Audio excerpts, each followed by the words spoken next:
আজমকে কাজ দিল কিয়ারার বাড়ির খোঁজ নিতে। তারপর নানান কথা বলতে বলতে এগিয়ে গেল বাড়ির দিকে। শুদ্ধ যাওয়ার আগে শীতলকে নিয়ে নিজে গিয়েছিল শীতলের কলেজে। এতদিন ক্লাস না করায় কথা বলে এসেছিল, এখন রেগুলার তাকে ক্লাস করতে হয়। কিন্তু আগে কলেজে যেতে যতটুকু ইচ্ছে করতো এখন তাও করে না। কিয়ারাকে ছাড়া ভালো লাগে না। কিয়ারা কলেজে আসে না দেখে কিয়ারার খোঁজ করে জানতে পারে সে এক খ্রিস্টান ছেলের সঙ্গে নাকি পালিয়েছে, ধর্মও চেঞ্জ করে ফেলেছে। কথা বিশ্বাস না করতে পারেনি সে, তাই আজ তাড়াতাড়ি কলেজ ছুটি হওয়ায় একাই গিয়েছিল কিয়ারাদের বাসায়। এর আগেও গিয়েছিল, তবে বাড়িতে কেউ ছিল না। কিন্তু আজ কিয়ারার বাবা মাকে কিছু জিজ্ঞাসা করার আগেই ওনারা যা নয় তাই বলে অপমান করেছে। বাড়ির মেয়েরা পালালে বাড়ির লোক ভাবে বান্ধবীরাই যত নষ্টের গোড়া, বান্ধবীরাই ভদ্র মেয়েদের মাথা খায়, প্রেম টেম করার জন্য এরাই বখাটে নেশাখোর ছেলেদের দিয়ে লিলিয়ে দেয়। কিন্তু এটা দেখে না সবসময় বান্ধবীদের দোষ থাকে না। বান্ধবীর মতো বান্ধবী হলে তারা কখনো ভুল কাজে প্রশ্রয় দেয় না। তাকে অযথা ভুল বুঝে দেখে কিছু বলার সুযোগই দিলেন না ওনারা, নিজেদের কথা শেষ করে মুখের উপর দরজা আটকে দিয়েছে। এভাবে কখনোই কারো কাছে অপমানিত হয়নি শীতল, তাই কাঁদতে কাঁদতে এসেছে সারা পথ। তবে মনের ভেতর কিছুটা অভিমানও জমে কিয়ারার উপর। তাকে খুঁজে পেলে সব অভিমান উগলে দেবে। বাজাও শীষ, মারো তালি, নিঃশব্দে মুছে যাক গোপন কালি। এসেছে রে এসেছে, চৌধুরী এসেছে, হবে নাকি চুক্তি, দেব নাকি উক্তি। চোর পুলিশ ভাই ভাই, চলো এসো হাত মিলাই। উৎফুল্ল সুরে উক্ত কথাটি বলতে বলতে ইগর এসে বসল শুদ্ধর সামনে। যদিও সুস্পষ্টভাবে বাংলা কথা বলতে পারেন না তিনি, ঐশ্বর্যের মায়ের বদৌলতে একটু আধটু শিখেছিল ইচ্ছা। তবে একটু আধটু দিয়ে বাঙালিদের খোঁচানোর কাজ ঠিকভাবে হয়েছে। বলা বাহুল্য নরবরে উচ্চারণ দিয়ে সামনের ব্যক্তিকে অপমান করতে এক্সপার্ট। এখন যেমন ভাবছেন শুদ্ধকে খোঁচাবেন, কারণে অকারণে খুঁচিয়ে শুদ্ধ রেগে ওনার গায়ে হাত তুললে কোনো অঘটন সৃষ্টি করবে। বাইরের দেশ থেকে এসে ওনার গায়ে হাত তোলার অপরাধে পুলিশের হাত তুলে দিলেও মন্দ হয় না। বাঙালি জাতি বিদেশি জেলের ভাত কেমন জানে না, এই সুযোগে না হয় জেল থেকে ঘুরে আসুক। মানুষের জীবনে সব রকমের অভিজ্ঞতা থাকা জরুরি। তাছাড়া কোথাও লেখা নেই সায়েন্টিস্ট হলে জেলে যেতে পারবে না। ওনার হাসি হাসি মুখের দিকে তাকিয়ে আছে শুদ্ধ। বয়সটা থেমে না থাকলেও এখনও ইগরের শারীরিক গঠন যথেষ্ট স্ট্রং, পোশাক পরে রুচিসম্মত। তাকে এভাবে তাকিয়ে থাকতে দেখে ইগর ওয়াইনের বোতল দেখিয়ে জানতে চাইল হোয়াইট নাকি রেড ওয়াইন নেবে। শুদ্ধ কোনো জবাব না দিলে নিজে থেকে রেড ওয়াইনের গ্লাস এনে ধরল শুদ্ধর সামনে। শুদ্ধ এবারও ধরল না দেখে ইগর বলল, রাগ করো না ইয়াং ম্যান। শুদ্ধ হাসল, ঠোঁটের কোণে হাসি এঁটে খোঁচা মেরে বলল, কেমন আছেন স্যার? উফ, বিগ মিস্টেক, চোর মহাশয়। মুখের উপর চোরও বলায় ইগরের ভীষণ রাগ হলো। তবে রাগটুকু প্রকাশ না করে হাসি মুখে বলল, কি জন্য এসেছো? ভয় পাচ্ছেন বুঝি? তুমি বাঘ নাকি ভাল্লুক যে ভয় পাবো? আমি কি আপনার থেকে ভালো কে জানে? ওটা আর পাবে না সোয়াব। কে বলল? আমি। আমার জিনিস হজম করার ক্ষমতা আপনার আছে? কথা বলতে বলতে আশপাশে তীক্ষ্ণ নজর বুলিয়ে দেখে নিল নির্জন জায়গাটা। এখন মধ্য দুপুর, শুনশান এরিয়া। কাছে কোথাও একটা দ্বীপ আছে, এদিকটা পরিত্যক্ত এরিয়া বলা চলে। এজন্য আকাম কুকাম সব এই এরিয়ার মধ্যে হয়ে থাকে। তবে এই জায়গার কথা ঐশ্বর্য ছাড়া কেউ জানত না, কারণ ঐশ্বর্যকে বেশিরভাগ সময় এখানেই আটকে রাখতেন, ছোট্ট একটা রুমে বন্দি করে কষ্ট দিতেন। শুধু সুইডেন এসেছে 2 দিন হলো, 3 দিনের দিন এসেছে ইগরের সাথে দেখা করতে। হতেও পারে এটাই শেষ দেখা। শুধু কিয়ৎকাল চুপ থেকে ঠান্ডা ছাঁকনি ছুঁড়ে ইংলিশে বলল, ফর্মুলা কাজে লাগাতে পারলেন না? পারার কথাও না, তাহলে শুধু শুধু চুরি করলেন কেন? কোটি টাকা পেলাম, তোমাকে হারাতে পারলাম, অপমানের শোধ নিতে পারলাম। আমাকে হারালেন কিভাবে? তুমি জিনিয়াস আমি মানি, এটাও জানি সামনে আরো চমকপ্রদ কাজ করবে। কথা হচ্ছে টাকা অফার করেও যখন আমার হয়ে কাজ করলে না, তখন রাগ হচ্ছিল। এই কারণে আমি ঐশ্বর্যকে পাঠিয়েছিলাম তোমার কাছে, যাতে তোমাদের মাঝে কিছু ঘটে। নারীর সৌন্দর্যের কাছে পুরুষ কাবু, আর ঐশ্বর্যের রূপ ছিল ওইরকমই। ওর মায়ের জন্য বারবার বেঁচে গেছে আমার হাত থেকে, নয়তো ওর ভার্জিনিটি আমি। সে আমার ছোট ভাইয়ের হবু বউ, তাকে জড়িয়ে কোনো নোংরা কথা শুনতে ইচ্ছুক নই। কথা হচ্ছিল চুরি নিয়ে। সেটা নিয়েও কথা বাড়িয়ে লাভ নেই, ফিরে যাও। স্কটল্যান্ডের সায়েন্টিস্ট শেফার্ড ফ্লেমিং এর কাছে ফর্মুলা বিক্রি করতে চেয়েছিলেন। ফ্লেমিং সন্দেহ করে তাকে না দিয়ে ডিসুস বেনের কাছে 4 কোটি 53 লক্ষ টাকার বিনিময়ে বিক্রি করেছেন। ভেবেছিলেন আজ রাতে অন্য দেশে পাড়ি জমাবেন, যাতে এমন মুখোমুখি হতেও না হয়। এসব কথা তুমি জানলে কিভাবে? সে আমাকে কথা দিয়েছিল ভুলেও তোমাকে জানাবে না। কিন্তু জানিয়েছ তো? শুধু জানায়নি, আপনার বিরুদ্ধে সাক্ষীও দেবে। ইন্টারেস্টিং ব্যাপার হচ্ছে, আমার জিনিস এখন আমার কাছে সুরক্ষিত। বিশ্বাস হচ্ছে না? ইগর থমথমে মুখে তাকিয়ে রইল শুদ্ধর মুখের দিকে। কাটকাট চেহারার সুদর্শন পুরুষটা আবারও তাকে ঘোল খাইয়ে ছাড়ল। সব কথা সে জানে। এর মানে এতদিন সিঙ্গাপুর থাকলেও তার নজর ছিল ওনার গতিবিধির দিকে। অথচ উনি ভেবেছিলেন একের পর এক বিপদে পড়ে চৌধুরী পুত্র এসব নিয়ে ভাবার সময় পাবেন না, আর যতদিনই বিপদ কাটিয়ে উঠবে ততদিনই ধরা ছোঁয়ার বাইরে চলে যাবেন। কিন্তু শেষ চালটা দিয়ে শুদ্ধই যে চেকমেট দেবে সেটা কল্পনাও করেননি। পুলিশের গাড়ির হর্ন কানে পৌঁছাতেই বুঝতে বাকি রইল না ঘটনা। সাইলেন্স করা পিস্তলটা নিজের কাছে না থাকায় উঠে দাঁড়াতেই কোথাও একটা বুলেট এসে বিঁধল ওনার বুকের বাঁ পাশে। চোখের পলকে লাল রক্তে ভিজে গেলে পরনের সবুজ টি শার্ট। তখনই পুলিশের গাড়ি থেমে ধপধপ শব্দ তুলে একদল পুলিশ ভেতরে প্রবেশ করল। ইগর ততক্ষণে জোরে জোরে নিঃশ্বাস নিতে নিতে লুটিয়ে পড়েছে শুদ্ধর পায়ের কাছে।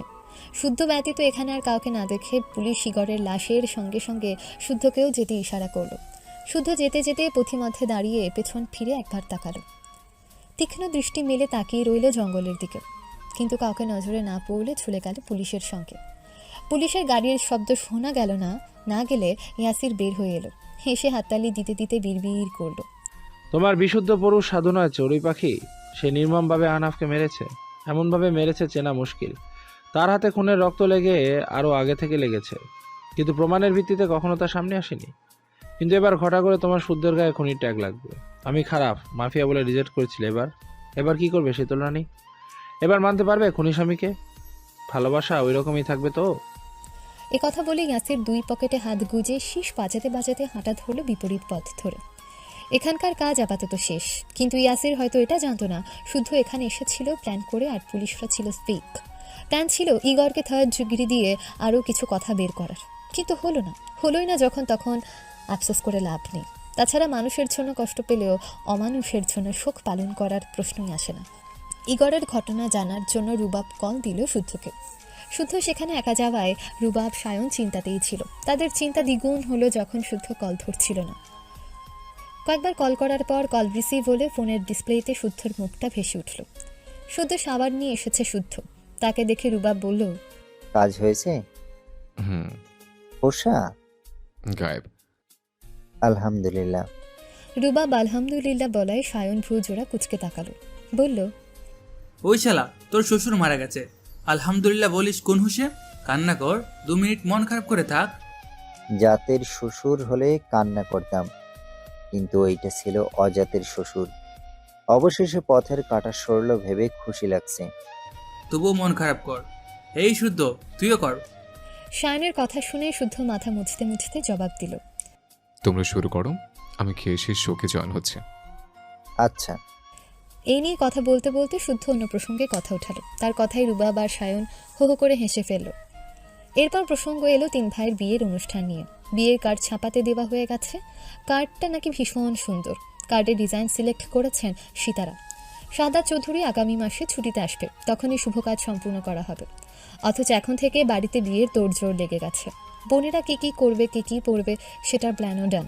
এমন আরও অনেক কিছুর ব্যাপারে কথা বলতে বলতেই 3 ভাই খুব হাসলো, মজা করলো। এরপর কল কাটলো। শুদ্ধ খেয়ে পুনরায় বের হলো, কারণ যাদের দিয়ে কাজটা করিয়েছে তাদেরও পাকাপোক্ত একটা ব্যবস্থা করে যেতে হবে, নয়তো এখান থেকে আবার ঝামেলার ডালপালা গজাবে। এই ভুল তো বারবার করা যাবে না। অতপর আরও কিছু জরুরি কাজ সেরে পরদিন শুদ্ধ সিঙ্গাপুর ফিরল। রুবাব ঐশ্বর্যকে নিয়ে চেক আপ করিয়ে আনলো আরেকবার। ডাক্তারের পরামর্শ নিয়ে প্রয়োজনীয় সব কিছু গুছিয়ে রাখলো। শতরূপা চৌধুরীকে নিয়ে টুকটাক শপিং সারল। বাড়ির ছোট ভাই বোনেরা আছে, তাদের জন্য কিছু নিতে হবে। বাড়িতে পা দিলে ধরবে কি এনেছে জানার জন্য। অগত্যা টুকটাক কেনাকাটার কাজে শুদ্ধকে আর টানেনি কেউ, কারণ এখানে আসার পর থেকে বিশ্রাম পায়নি ছেলেটা। এসে খেয়ে ঘুমাচ্ছে। আগামীকাল তাদের ফ্লাইট। একটানা বাইরে থেকে দেশের জন্য সবারই মনটা আকুপাকু করছে। শারাফা চৌধুরী জানিয়েছেন বাড়িতেই যেন ওঠে। ভাইয়ের মুখের উপর শতরূপা কিছু বলেননি। দেখতে দেখতে সময় কাটতে লাগলো নিজের মতো। ঘড়ির কাঁটা ঘুরতে ঘুরতে রাতটাও পার হলো। পরের দিন সকাল হলো। দুপুরটা পেরিয়ে বিকেলে রেডি হয়ে সকালে নিজ দেশের উদ্দেশ্য রওনা হলো। আগে প্রতি সপ্তাহে 4 দিন করে একজন মহিলা আসতো শামু সৃজনকে পড়াতে। উনি একটা স্কুলের ইংলিশ টিচার, নাম সুলতানা।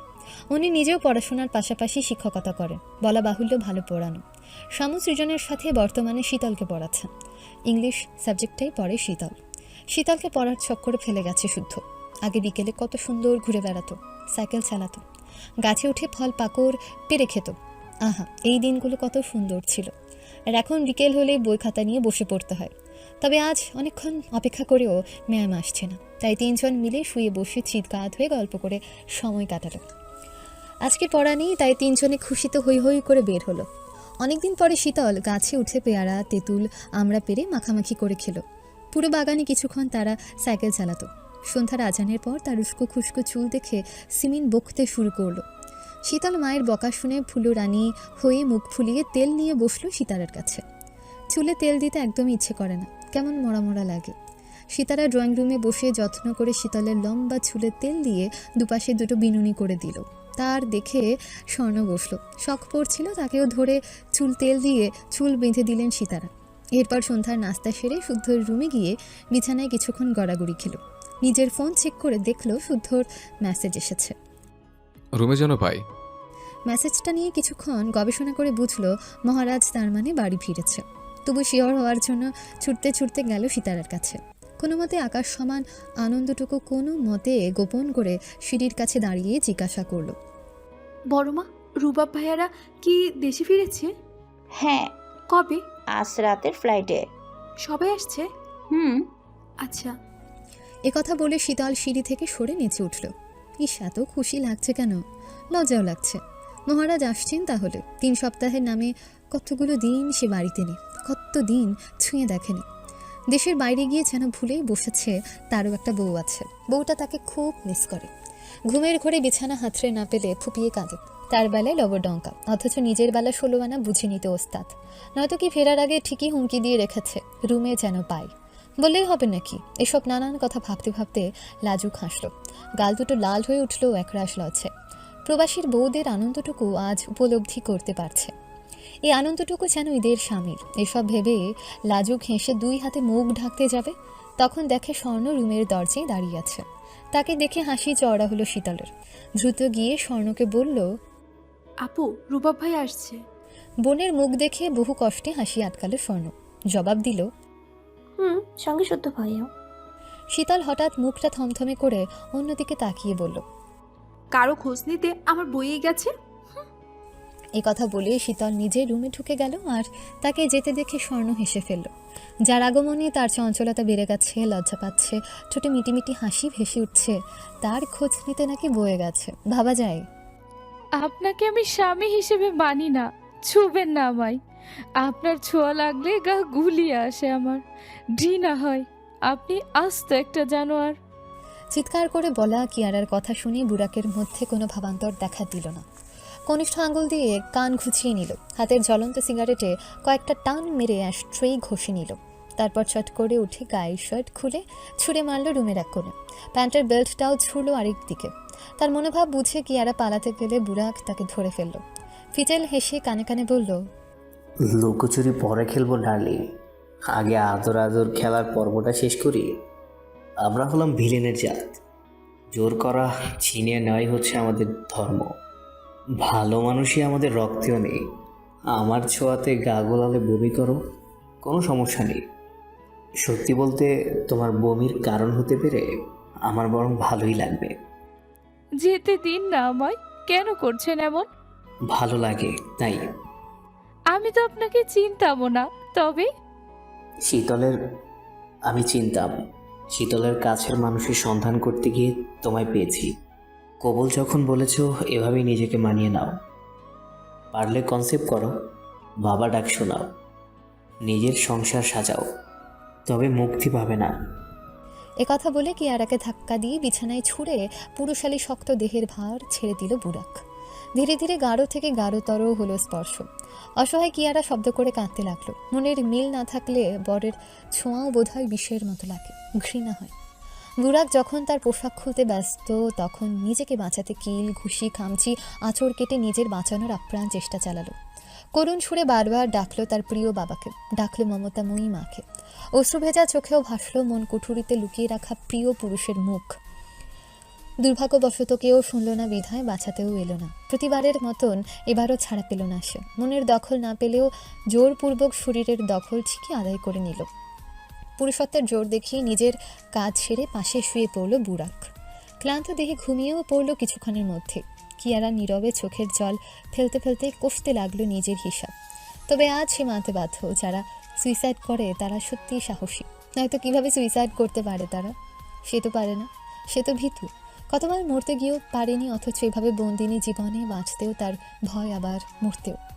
পরের দিন সকালে মিষ্টি একটা সকালের সূচনা হলো। রোজকার মতো চৌধুরীরা, গিন্নিরা রান্নাঘরে ব্যস্ত। শীতল সিমিনের রুমে এখনো ঘুমাচ্ছে। গত রাতে খাবার খেয়ে মায়ের রুমে শুয়ে বাবার সঙ্গে ভিডিও কলে কথা বলেছিল।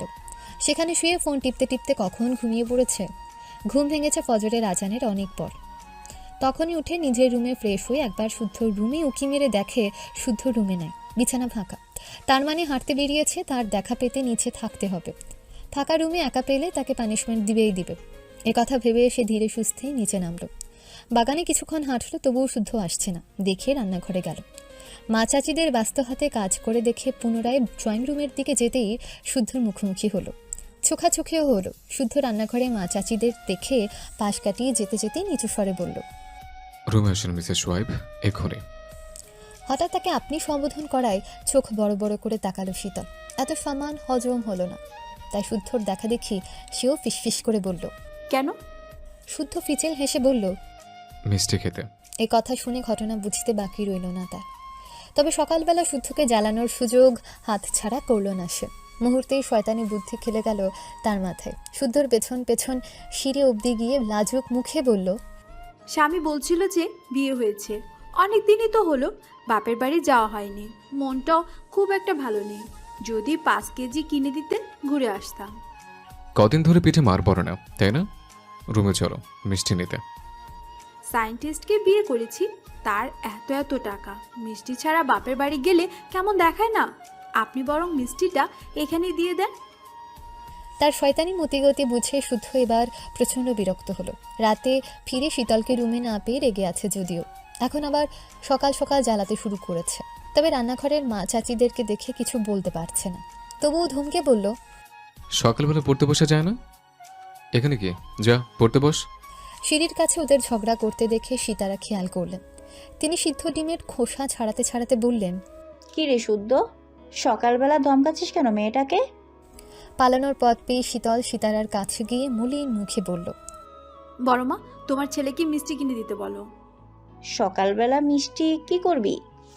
বাপের বাড়ি বেড়াতে যাব, নতুন নতুন বিয়ে হয়েছে, খালি হাতে যাওয়া যায় নাকি? মান সম্মানের একটা ব্যাপার না? এ কথা শুনে সিমিন পরোটা পেলতে পেলতে থেমে গেলেন। শুদ্ধর দিকে একবার তাকিয়ে পুনরায় তাকালেন শীতলের দিকে। না চাইতেও হেসে ফেললেন তিনি। ওনাকে হাসতে দেখে শুদ্ধ তাকালে চোখাচোখি হলো। মুখে না বললেও ওনার হাসির মানে শুদ্ধ ঠিকই বুঝল। বাধা দিয়েছিলাম বলে ভিলেন বানিয়েছিলে না? বেশ হয়েছে, বাজি মেয়েকে করো বিয়ে, আরও করো, আর সারা জীবন জ্বলতে থাকো। শুদ্ধ আর দাঁড়ালোই না, গদগদ করে সিঁড়ি বেয়ে রুমের দিকে হাঁটা ধরল। তবে তার কানে ঠিকই পৌঁছালো মা চাচিদের খিলখিল হাসির শব্দ। সেও বোধহয় মুচকি হাসল। অতবার সাবার নিয়ে বের হতেই দেখে রুমের দুষ্টু মালকিন এসে হাজির, হাতে কফির মগ। সে তোয়ালে মেলে দিয়ে হাত বাড়িয়ে মগটা নিয়ে সেন্টার টেবিলের উপর শব্দ করে রেখে দিল। তারপর 2 কদম এগিয়ে বিনা বাক্যে শীতলকে বাহু ডোরে ঝুড়িয়ে নিল। কতদিন পর মনে হচ্ছিল এক একটা দিন 9 বছর কাটাচ্ছে। বুকটাও যেন খা খা করা শূন্য মরুভূমিতে পরিণত হয়েছে। এইটুকু দেহের মেয়েটা দেশের বাইরে গিয়েও তাকে শান্তি দেয়নি। চারদিকে সবই ছিল, অথচ শান্তি ছিল না। কেমন শূন্যতা ভাব। এখন যেমন শান্তিতে বুক ভরে গেছে, এই শান্তিটাই খুঁজে মরছিল। ভেতরে ভেতরে পাগল প্রায় হয়ে উঠেছিল এই ছোঁয়াটুকু পাওয়ার জন্য। শীতলের কম্পিত হাতটাও তখন উঠে এসেছে শুদ্ধর পিঠে। তখন হাতের বাঁধনটা দ্বিগুণ শক্ত করে বুকের সাথে পিষে ফেলার পরিকল্পনা করল যেন বুকের মালিক। ব্যথা পেলেও শীতল চুপ করে রইল। ঠোঁটে লাজুক হাসি, চোখে একরাশ খুশি। এত ভালো লাগা, আনন্দ কখনোই লাগেনি, বিশেষ করে এই মানুষটার আগমনে। আগে বহুবার দেশের বাইরে গেছে, এমনটা লাগেনি। তবে কি বৈধ সম্পর্কের টান নাকি এটা, নাকি তীব্র ভালোবাসার ফল? তাকে চুপ থাকতে দেখে সেভাবেই দাঁড়িয়ে শুদ্ধ বলল, এভাবে চেপে ধরে মেরে ফেলে?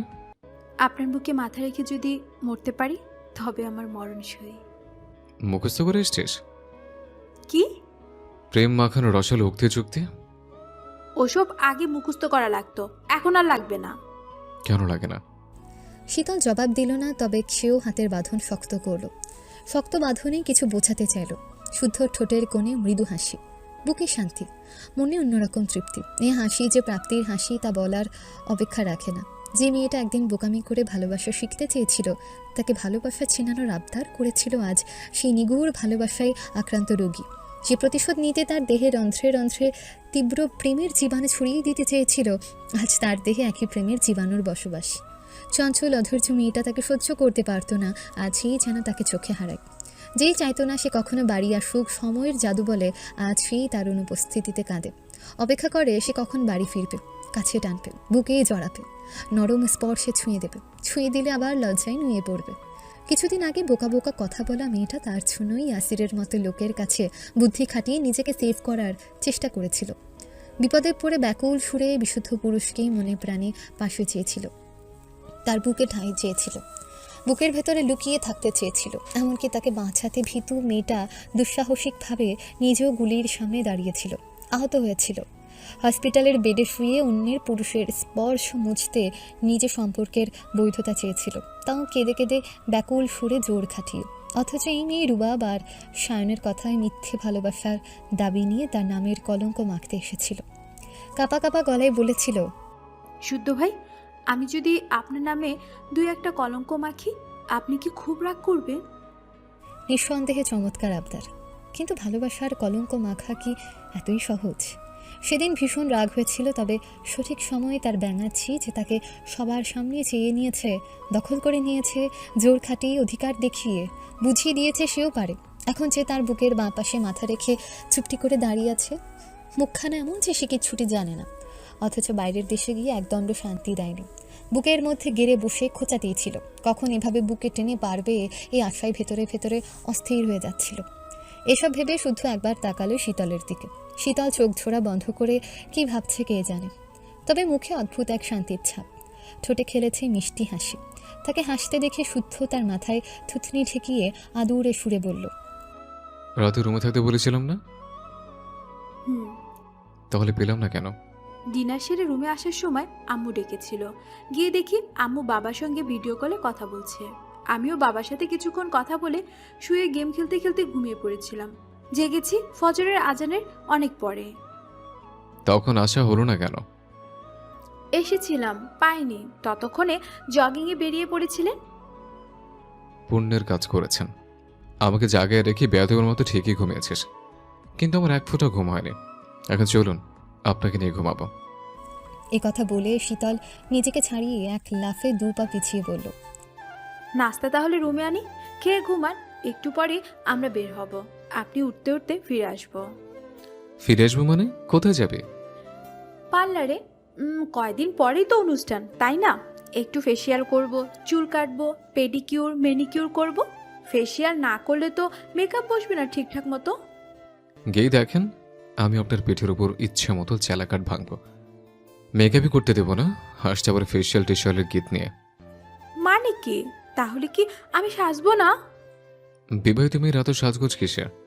এ কথা শুনে শীতল বেশ বিরক্ত হলো, আগ পিছ না ভেবে বেশ গর্ব করে বলল, মোটো আমি বিবাহিত না, আমি পিওর সিঙ্গেল।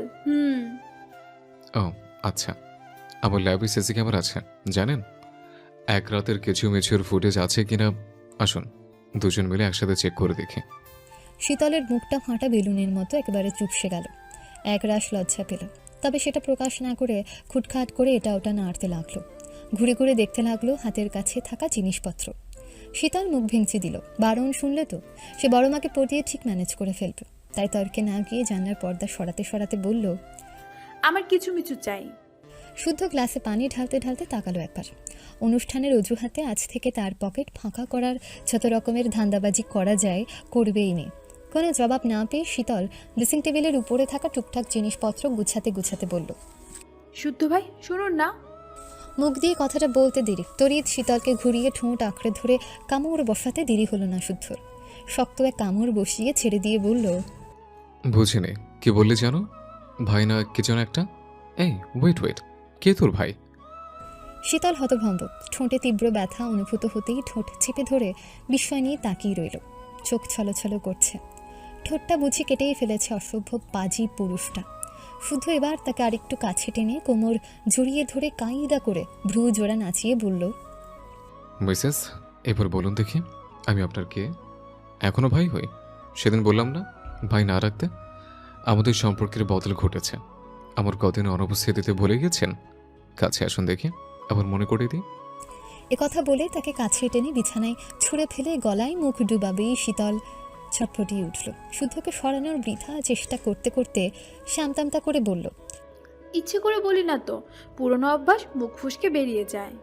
শুদ্ধ সেভাবে থেকেই তার কাঁধে গলায় ঠোঁটের স্পর্শ দিয়ে জবাব দিল, চেলাঘাটের বাড়ি খেলে আর মুখ ফসকাবে না। দেই বাড়ি, দেখি কাজ করে কিনা। শীতল জবাব দিল না, চোখ মুখ খিঁচে অনড় হয়ে রইল। খুব কাঁদুকুতু লাগছে। তাকে চুপ থাকতে দেখে শুদ্ধ মুখপানে তাকালো। এতক্ষণ কিছু না বুঝলেও এবার খেয়াল করলো শীতলের স্বাস্থ্য বেড়েছে। ফুলা ফুলা গা দুটো টসটস করছে, অসুস্থতায় অনেকটাই শুকিয়েছিল। এখন তো জীবন্ত পুতুলের মতো আদুরে লাগছে। নাকি এতদিন পর দেখছি বিধায় এত কিউট লাগছে। আচ্ছা, ঠোঁটে নেশা মিশিয়েছে নাকি? কম্পিত ঠোঁট চোরা এত টানছে কেন? একটু ছুঁয়ে দেখবে। কিন্তু এই মেয়ের যা হাল, মনে হচ্ছে আর একটু ছুঁলে লজ্জায় নুয়ে গলে পড়বে। আজ এই প্রথম শুদ্ধকে মুগ্ধতা নিয়ে তাকিয়ে থাকতে দেখে শীতল হাত দিয়ে তার চোখ দুটো ঢেকে ফেলল। এই দৃষ্টি ঘায়ল করা। শুদ্ধ তার হাত সরিয়ে আবার তাকালো। তখন শীতল মিষ্টি করে আবদার জুড়ে বসলো, সারাদিন ঘুরবো, বাইরে খাবো, ব্যস্ততার অজুহাত শুনবো না। আজকের দিনটা আমাকেই দিতে হবে। শীতলের আবদার শুনে শুদ্ধ কেমন করে যেন হাসলো, ভ্রু বাঁকিয়ে বলল, তবে আমার একটা শর্ত আছে। কি? আজকে দিনটা আমি তোর নামে লিখে দিচ্ছি, তুইও আজকে রাতটা আমার নামে লিখে দে। বলছে শুনে দিস কিন্তু। শুদ্ধর কথার মানে বুঝতে সময় লাগলো না শীতলের। গালে রক্তিম আভা আরও গাঢ় হলো। জোড়াজুড়ি করে কোনো মতে শুদ্ধকে সরিয়ে রুমের বাইরে যেতে যেতে বলল, মোটেও না, নাস্তা করতে আসুন, 8টা বেজে গেছে। কথা বলে শীতল এক প্রকার পালিয়ে বাঁচল। শুদ্ধ তাকে যেতে দিলেও তার দৃষ্টি শীতলের যাওয়ার দিকে নিবদ্ধ। ঠোঁটে মিটিমিটি হাসি। পালিয়ে আর যাবে কোথায়? ঘুরে ফিরে গন্তব্য তো ওই একটাই, সোয়াইব শুদ্ধ। এদিকে ঘড়ির কাঁটা টিকটিক করতে করতে আটের ঘরে নিশ্চল। একে একে সকলে হাজির হলেও রুবাব ঐশ্বর্য এখনও অনুপস্থিত। শুদ্ধ নিচে নেমে চেয়ার টেনে বসল। রুবাব আর ঐশ্বর্য বাইরে গেছে শুদ্ধই জানালো। তখন রান্নাঘর থেকে সিদ্ধ ডিমের বোল এনে শুদ্ধর পাশে বসলো শীতল। সীতারা সবাইকে খাবার বেড়ে দিলেন। সীতারা সিমিন রান্নাঘরে পরোটা বেলে ভাজছিলেন দেখে শুদ্ধ বলল, আম্মু, ছোট আম্মু এখানে এসো, আমার কিছু বলার আছে। তার কথা শুনে সবাই দাঁড়ালো, মনোযোগী হলো কি বলে শুনতে। সীতারা সিমিন চুলা অফ করে এসে দাঁড়ালে শুদ্ধ তাকালো শখ স্বর্ণ শীতলের দিকে। বুঝতে বাকি রইল না ওদের তিন বোনকে কিছু বলবেন, তাই ওরা মনোযোগী শ্রোতা হলো। তখন শুদ্ধ বলল, জীবনে এমন কিছু সময় আসে, পরিস্থিতি বুঝে ভীষণ শখের জিনিসও ত্যাগ করা লাগে। সে ত্যাগ কখনো হয় নিজের জন্য, কখনো বা পরের জন্য। আমি জানি তোমরা বুঝতার, তবু আমার মনে হলো তোমাদের কিছু কথা বলা উচিত। কদিন পরে বাড়িতে বিয়ের অনুষ্ঠান, আত্মীয়দের আনাগোনা শুরু হবে কাল পরশুতে। তোমরা দুজন বাড়ির মেয়ে থেকে বউ হবে, সম্পর্কের বদল ঘটবে, ধীরে ধীরে দায়িত্ব বাড়বে। আর দায়িত্ব কাঁধে নিতে গেলে আগে সুবিবেচক হওয়া জরুরি। এই কথা শুনে সারাপদ চৌধুরী স্নেহের দৃষ্টিতে ছেলের দিকে তাকালেন। শুদ্ধ এইটুকু বলে থামল, তারপর পুনরায় বলল, কিছুদিন আগে ঐশ্বর্যের সঙ্গে কি ঘটেছে কারো অজানা নয়। মেয়েটা যে বেঁচে আছে এটা আমাদের কাছে বিশাল পাওয়া। তবে ডাক্তারের কথা অনুযায়ী সে কোনোভাবেই আগামী 3 মাস মেকআপ জাতীয় কিছু স্ক্রিনে ব্যবহার করতে পারবে না।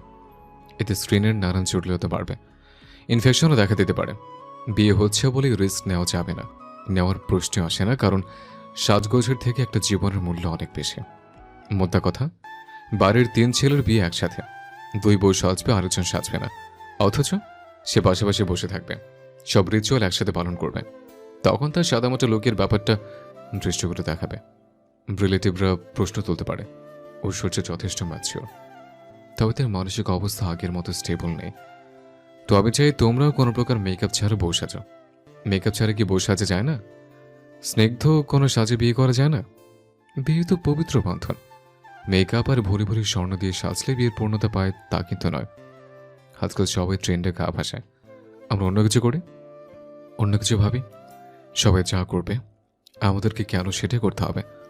মূলত এসব নানান কথা ভেবেই রুবাব বিয়েতে রাজি হচ্ছিল না। আবার বোনদেরও বলতে পারবেন না বিশেষ একটি দিনে সাজগোজ না করতে। ঐশ্বর্যও মেয়ে, তারও হয়তো বিশেষ দিন নিয়ে কিছু ইচ্ছে ছিল, কিন্তু